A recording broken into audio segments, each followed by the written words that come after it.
Mapagpalang araw sa inyo, Sir Seth, at sa mga tagapakinig ng inyong programa. Ako si May, isa sa mga pangalan ko pero hindi ko nalang babanggitin ang kabuuan nito. Nagmula ako sa Mindanao, sa may Sarangani, sa lungsod na Maasim. 22 taong gulang at gaya nga ng iba ay naging hilig ko ng pakikinig ng mga kwentong kababalaghan.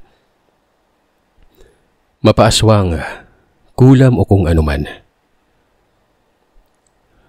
Bata pa lamang ako, mahilig na ako sa mga kwentong nakakatakot. Mga kwentong galing sa mga kaibigan ko, kakilala, sa mga tiya at tiyuhin, at mga nakakatakot na mga pelikula sa telebisyon. Gaya ng Shake, Rattle and Roll, Wrong Turn, Zombie at iba pa. At ang panghuli, ang hindi ko makakalimutan ay ang kwentong hinahangaan ko.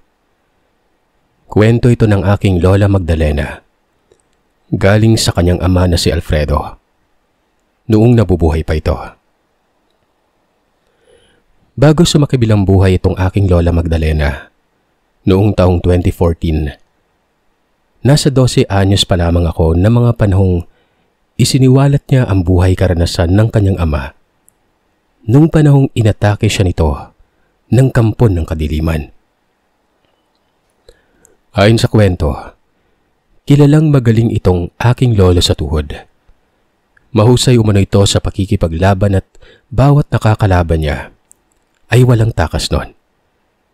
Gaano man raw kalaki o kaliit ang kaaway niya, may dalang itakman ito o baril, ay wala itong takas sa kanya. At ni isa ay wala pang nakatalo dito. At ayon rin sa mga apo ni Lolo Alfredo, sina mama, mga tiyuhin ng mga tiyahin ko, na ang kanilang lolo ay umabot ng nasa 12 ang nakalaban na malalakas nun. Dahil raw sa angking galing nito sa pakikipaglaban, binansagan itong 12 pares. At ito ang aking naging pamagat. Madaling araw bandang 4:00 ng umaga. Sa kalagitnaan ng daan ay maraming puno at may mga puno rin na mga niyog. Madilim-dilim pa ang paligid ng mga panahon na yon. Nagbibisikleta si Lolo. Galing umano ito sa bayan dahil may pinuntahan umano ito. At noon lamang nakauwi. Maya-maya ay biglang humangin ang paligid at tila ba'y may kung anong nangyari sa itaas ng mga puno. At may yumuyugyug nito at palipat-lipat pa. Nang kalaunan, pinagpatuloy niya pa rin ang pagbibisikleta nun.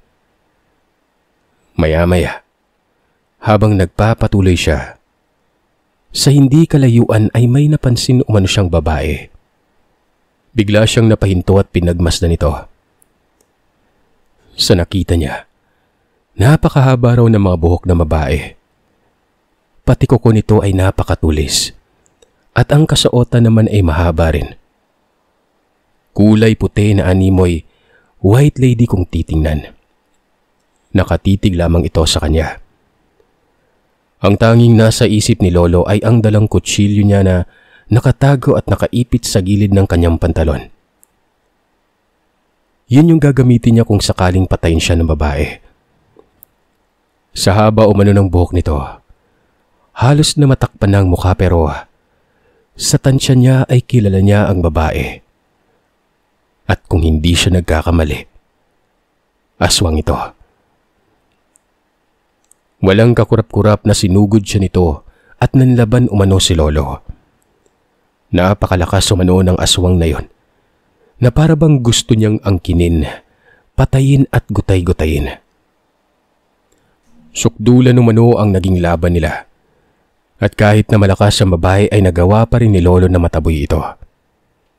Pero, eto pa lang palang unang beses na nagkamali siya ng hakbang.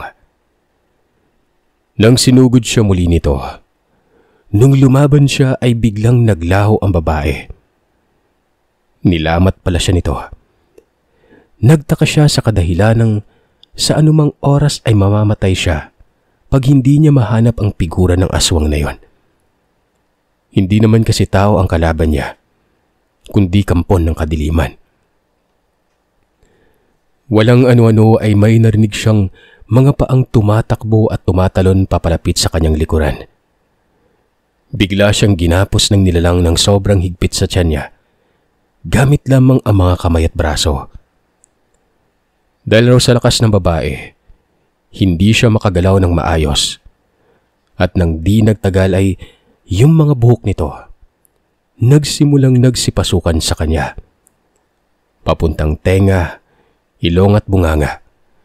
Napapapikit na umano siya sa sakit nun. Nagsumikap siyang maigalaw ang mga kamay at nang makawala ang isa, ay dali-dali niyang kinuha ang kutsilyo na nakatago at nakaipit sa kanyang pantalon. Sinaksak niya ito, tinamaan sa tiyan ng nilalang. Napaungol ito sa sobrang sakit na nararamdaman dahil diin na diin ang pagkakasaksak nito sa babaeng yon. Hindi kalaunan na tumakbo ito. Tumalon habang hawak ng isang kamay niya ang kanyang tiyan na puno ng dugo. Kinaumagahan, nakauwi si Lolo. Naroroon ang asawa niyang si Yusticia, nasa loob ng kwarto. Tinungo ni Lolo ang abuhan. Ang salitang abuhan sa Bisaya ay hindi kalakiang espasyo kung saan dito kami nagsasaing at nagluluto. Gawa ito sa kahoy na may bubungan at inaabunuhan ng lupa para malawak tingnan. Tinusok niya ang kutsilyo na may bahid pa ng dugo sa bandang gitna ng atay-atay. Ang atay-atay naman, Sir Seth, ay siyang pagpatungan ng kaldero o kalaha para makapagsaing gamit ang mga kahoy. Tinusok niya ito ng madiin at nang matapos ay pumasok si Lolo sa loob ng kwarto. Kinausap niya si Lola Tikya. Tikya, punta mo nga yung kumari mo at tanungin mo kung nakapagluto ba siya ng bibingka. May nakalaban kasi akong babaeng aswang kanina eh. Nasaksak ko. May kinuha itong pulang sinulid. Ibinigay niya sa asawa niya at sinabing, dalhin mo to ah. Pagkatapos niyo mag-usap, pagkalabas mo, sa unang palapag ng hagdan, putulin mo to. Sinunod ito ni Lola Tikya. Itinago niya ang pulang lubid sa kanyang palda. Kapitbahay lang naman nila itong kumare niya na tawagin ko na lamang sa pangalang Linda. Nang nasa labas na siya ng kanilang pintuan, ay nagsalita si Lola Tikya ng, tao po, Maring Linda. Sumagot naman ang kumari na tumuloy ito. Sa pag-akyat niya umano sa loob ng kwarto, nanlaki ang mga mata ni Lola sa nakita. Ang kanyang kumari, nakahiga at may kung anong makapal na puting tela na itinali nito sa tiyan niya. Medyo makapal rin umano ang pagkakatali nito. Kung titingnan ay hirap na hirap raw ito sa kanyang sitwasyon. Ang mukha niya ay parang babaeng buntis na malapit nang lumabas ang sanggol. Kaawa-awa umano ang mukha nito sa kadahilan ng nararamdaman niyang sobrang sakit at hapdinon. Kinumusta ito ni Lola. Tinanong niya ito kung nakapagluto raw ba ito ng bibingka. Mahina itong bumangon at sinabing hindi siya nakapagluto. Masakit umano ang tiyan niya dahil may masama raw itong nakain. Pero hindi na nagpahalata pa at nagtanong si Lola kung anong totoong dahilan kung bakit masakit ang tiyan nito. Dahil sa kanyang nasaksiyang sitwasyon ng kanyang kumare at ang sinabi ng asawa niyang si Lolo Alfredo, ay para bang alam niya na ang sagot nun. Maya-maya pa ay nagpaalam siya at gaya nga ng sabi ng asawa niya. Pagkalabas ng kanilang pintuan, sa unang palapag ng kanilang hagdan ay kinuha niya ang pulang lubid at pinutol niya ito at siyang naglakad na pauwi. Nang nakauwi na si Lola Tikya, nabigla silang dalawa sa kanilang narinig nun. Nakarinig umano sila ng sigaw at hagulgol na iyak ng isang babae. At sa pagkakaalam nilang mag-asawa, boses ito ng anak nilang babae. Patay na ang kanilang inang na si Linda. Yun palang pagkatusok ni Lolo ng kutsilyo sa gitna ng atay-atay ay sumpa umano yon para mas lalong tumindi ang sakit sa tiyan ng babaeng aswang. At yung lubid naman, yun ang nagsilbing buhay nito sa kanya. Kaya ito namatay dahil pinutol ito. At sa iniisip ko baka may ginamit si Lolo na orasyon. Habang sinusulat ko po itong kwento ko galing kay Lola Magdalena, tinanong ko si Mama kung paano namatay si Lolo Alfredo. Ayon sa kanya, isang gabi raw umano ay lumuwa ito ng laway sa may bintana. Ayon kay Mama ay may sumaluraw nito gamit ang bunganga at nakatago lamang ito sa ilalim ng dilim sa baba para hindi makita at mapansin. Tinanong ko si Mama kung sino pero wala siyang alam sa kadahilan ng matagal na ito. Pero sa pagkakaalam ko, yun yung anak ng kumari nilang aswang. Baka gumanti lang ito sa kanila. Doon din kasi nagsimulang magkasakit si Lolo hanggang sa namatay yon. Hindi ko rin talaga malaman kung sino. Baka ding maraming galit kay Lolo sa kadahilan ng hindi nito mapatay ng kalaban sa pamamagitan ng pakikipaglaban yan. Yun na lang siguro ang ginawang paraan ng taong may galit sa kanya.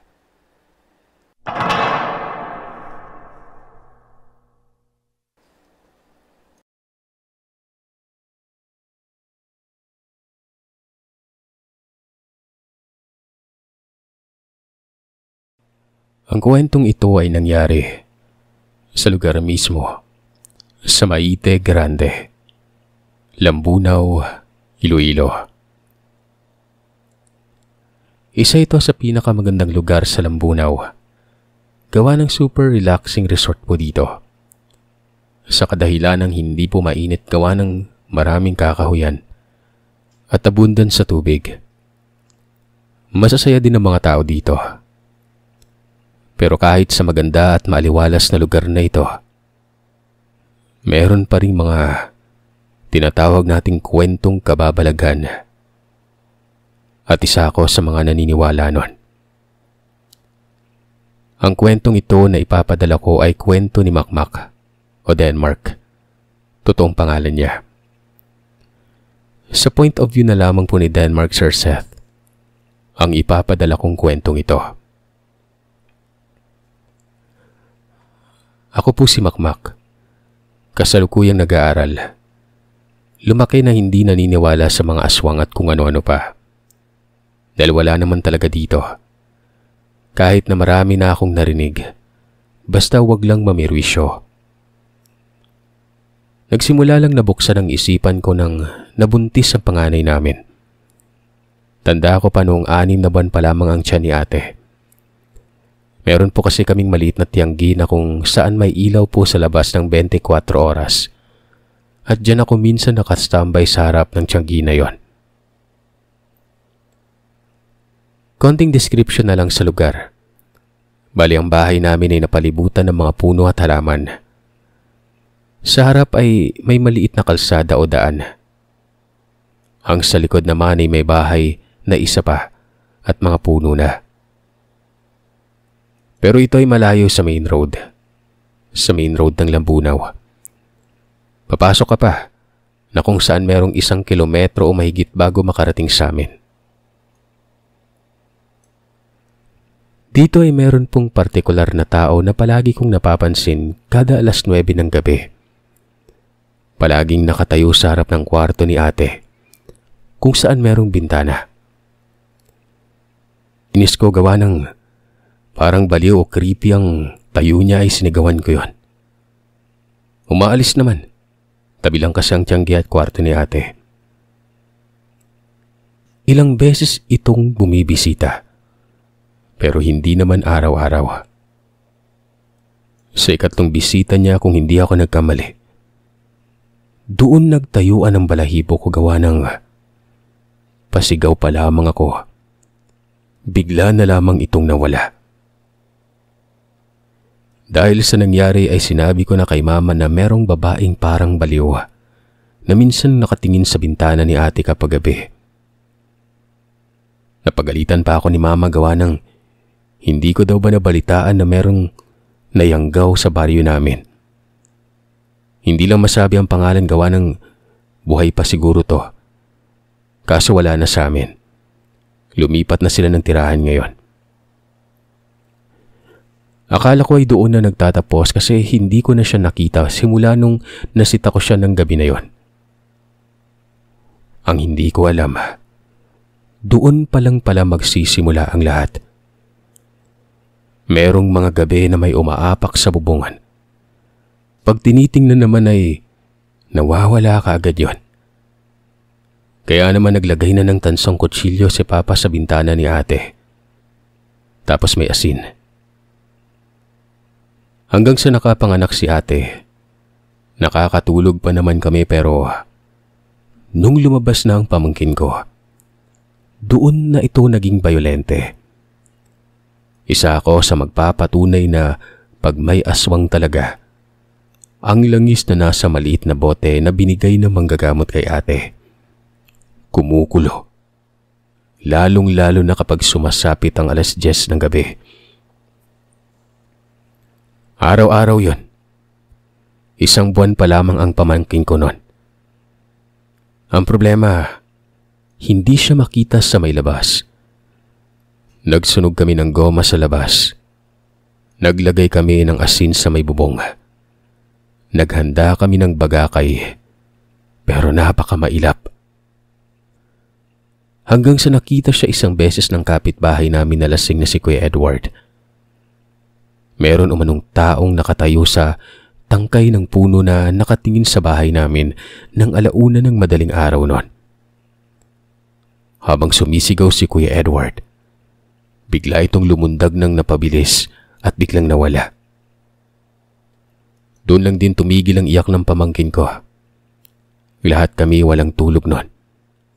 Kalbaryo talaga ang aswang na yon.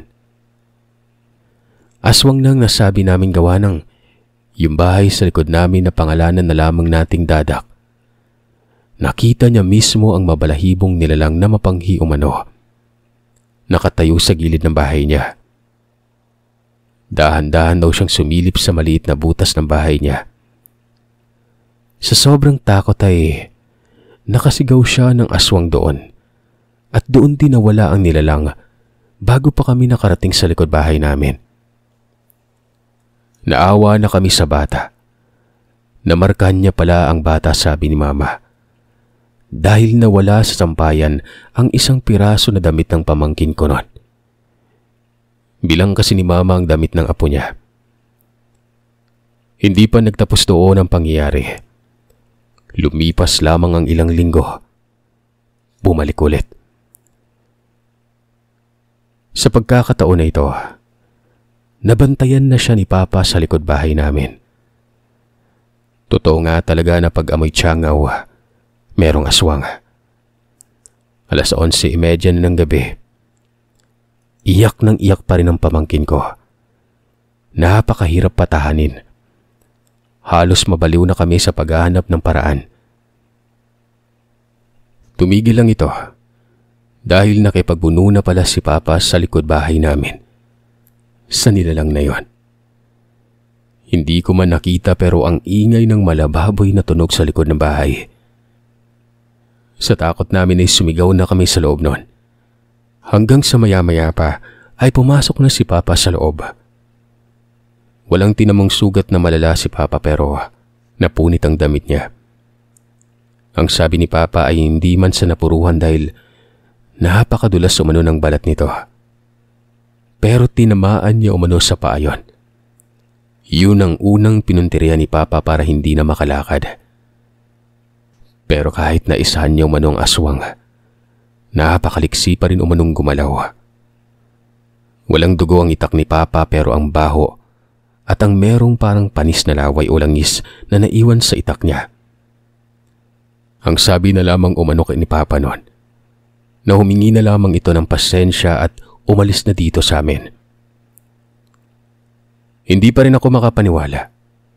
Hindi naman ako pinalaki nila Mama at Papa na tinakot sa mga aswang na yan. Hanggang sa isang araw, may dumaan na babae at nakasaklay ito. Humingi ito ng patawad kay Mama at umalis na. Hindi na ako nagtanong pero alam kong yun na yun Dahil simula ng mga araw na yon ay hindi ko na naririnig na umiiyak ang pamangkin ko at pinagpapawisan pa. Ultimo ang langis o lana ay hindi na rin kumukulo nun. Pero hindi pa rin ako tinatantanan ng kababalagan sa kadahilan ng hindi pa ako lubusang naniniwala sa mga paranormal. Hindi ako naniniwala dahil utak lang naman ang nagpapatakot sa iyo o ikaw lamang ang tumatakot sa sarili mo. Pero dito sa kaklase ng kapatid ko na pangalanan na lamang natin si Aming, dito napukaw ang diwa ko sa spiritual na mundo at sa mga albularyo na kung akala mo'y imposible, yung mga napapanood lamang sa TV. Meron po kaming video, kaso pinagbawal po ng ina namin dahil para sa privacy na rin nung tao mga involved dito. Respeto na lang din at baka mareklamo din kami. Pero pumayag naman po na ikwento ko na lamang dito.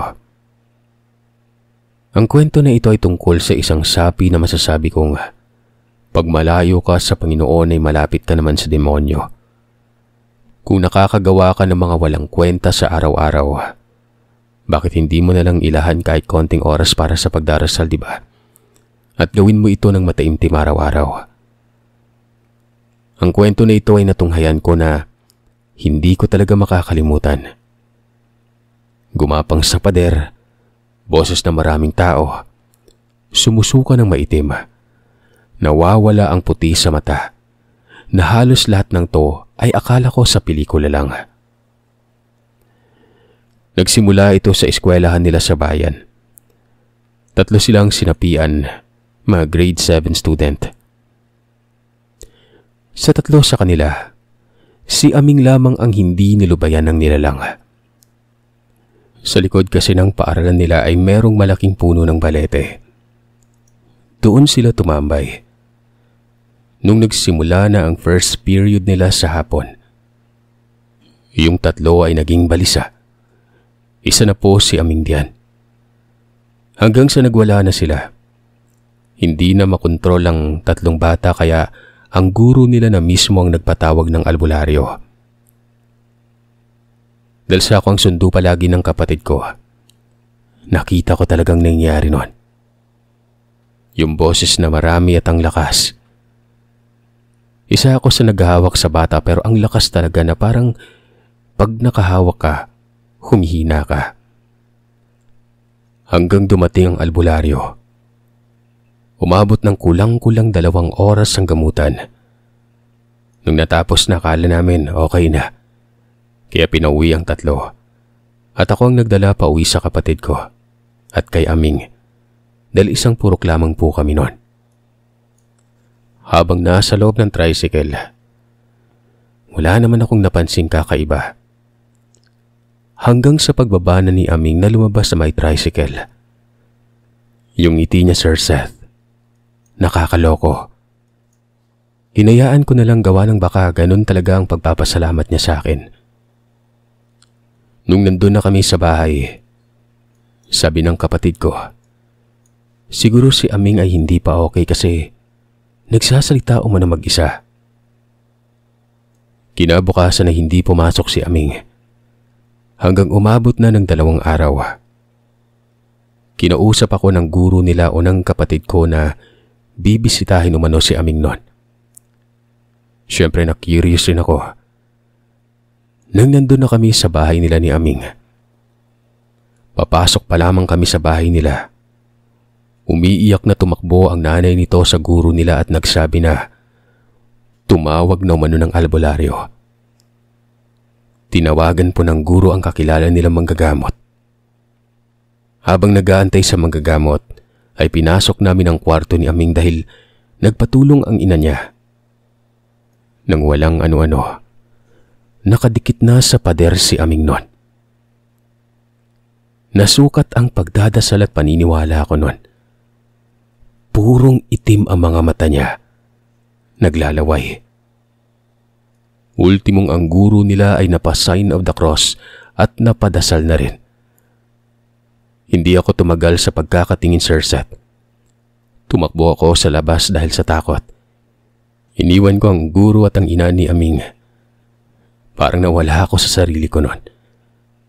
Nasuka pa ako dahil napakabaho din nun sa loob. Kahit hanggang ngayon pag naiisip ko, tumatayo pa mga balahibo ko, Sir Seth. Napatahan nila si Aming sa hindi ko malamang paraan na ginawa nila. Sinundo ko sa highway papasok sa amin ng albularyo manggagamot noon. Nang pumasok kami sa bahay nila kasamang albularyo, yung manggagamot na ito, agad-agad na pumasok sa kwarto ni Aming. Takang-taka ko noon dahil dinaanan niya na si Aming sa sala nila. Tinuro ko si Aming sa kanya. Sabi niya, hindi yan ang bata. Nagtinginan kami. Tapos ay bigla na lamang nangisay si Aming noon. May dinasal ang manggagamot sa palad niya. Nilapad ito sa ulo ni Aming at biglang kumalma at nakatulog yon. Ayon sa manggagamot na ito, ang sumapi umano kay Aming ay hindi lamang isa. Marami sila pero may pinakamalakas na sumapi dito. At yon ang tinatawag niyang itim na babae. Yun umano ang hinahanap niya. Hanggang sa umabot na ng linggo ay hindi pa rin mawala ang sapi ng bata. Dinala na si Aming sa mas magaling na manggagamot na nirekomenda din ng unang manggagamot. Dito ay nalaman ko talaga na magaling gawa ng hindi pa kami nakakarating sa bahay nila. Sabi ng manggagamot, bakit andun pa ang babae sa bahay ni Aming? Nakadikit mismo sa nanay nito. Nasa tricycle pa kami at malayo pa sa bahay nila ni Aming. Habang papasok pa lamang kami sa amin, naganda na ang manggagamot sa loob ng tricycle na para bang sasabak sa gera. Ang isa sa mga gamit niya ay nakita ko. Ang telang itim. Dumating na kami sa bahay nila ni Aming. Bago pa lang pumasok, sa labas pa lamang ay may inuusal ng matanda na lingwahe na hindi ko maintindihan. Walang ano-ano ay bigla na lamang may nagsisigawan sa loob ng bahay na parang may nasusunog nun. Dito ay sinamahan ko ang matanda. Pagpasok pa lamang ng matanda sa pintuan, grabe na ang sigaw ng ina ni Aming na akala mo ay nasusunog nun. Tumakbo ito sa amin. Sinakal niya ako. Ako naman umano ang susunod. Agad na hinawakan lamang siya ng matanda at pinahiga nun. Sumusunod naman ito na parang bata. Nahintakutan ako, Sir Seth. Hindi na pala si Aming ang may sapi, kundi ang kanyang ina. Dahil doon ay naisip ko na kinailangan na ng lakas kaya tumawag ako sa mga kaibigan at pinsan ko na matulungan sila para matapos na. Ang barangay ay tumulong na rin. Tumawag na ng pari. Habang hinahantay sila, Sir Seth, ang ina ni Aming ay sumusuka ng putik na napakabaho talaga. Pero parang hindi siya makagalaw dahil sa dasal ng matandang yon. Ang mga gamit nila ay nagagalawan na parang lumilindol. Samantalang si Aming naman ay tinalian ng itim na tela o panyo na kanina pa sa tricycle, inihanda ng matanda. Para pala yun na hindi na makabalik kay Aming ang kung anong nilalang na yon. Nilagay ito sa ulo ni Aming. Binigkis. Pagkatapos, ang ginawa ni Aming ay sinubukan niyang tanggalin yon. Kapag suot-suot niya kasi ito, nakikita niya daw ang babaeng itim na nakadikit sa likod ng kanyang ina. Bago pa maubusan ng lakas sa matanda, dumating din sila kasama na ang barangay personnel. Doon ay nakahiga na ako, kahit na nahintakutan pa rin sa mukha ng ina ni Aming. Napakaitim kasi ng mata nito na lumalalim. Ultimong yung ngipin, nangingitim na rin. Buhaghag ang buhok na parang hindi na si Ate Gingging na nakilala ko. Matagal din ang gamutan na umabot ng 3 oras. Hanggang sa maging maayos na rin ang lahat. Bumalik sa pag-aaral si Aming at lumipat na rin sila ng bahay sa kadahilan ng pinamamahayan na umano ng ligaw ng mga nilalang ang bahay nila ayon sa manggagamot. Sa ngayon ay kinukup na sila ni Father sa may simbahan na malapit sa barangay hall para matutukan na mag-ina kung uulit man ang mangyayaring ito. Minsan pala, pag ang isipan natin ay nakasarado at hindi ka magising sa mga kababalagan na akala mo, sa mundong tayo lamang ang nag-i-exist. Meron din pala mga nilalang nakasabay din nating naninirahan na hindi nakikita ng normal na mata.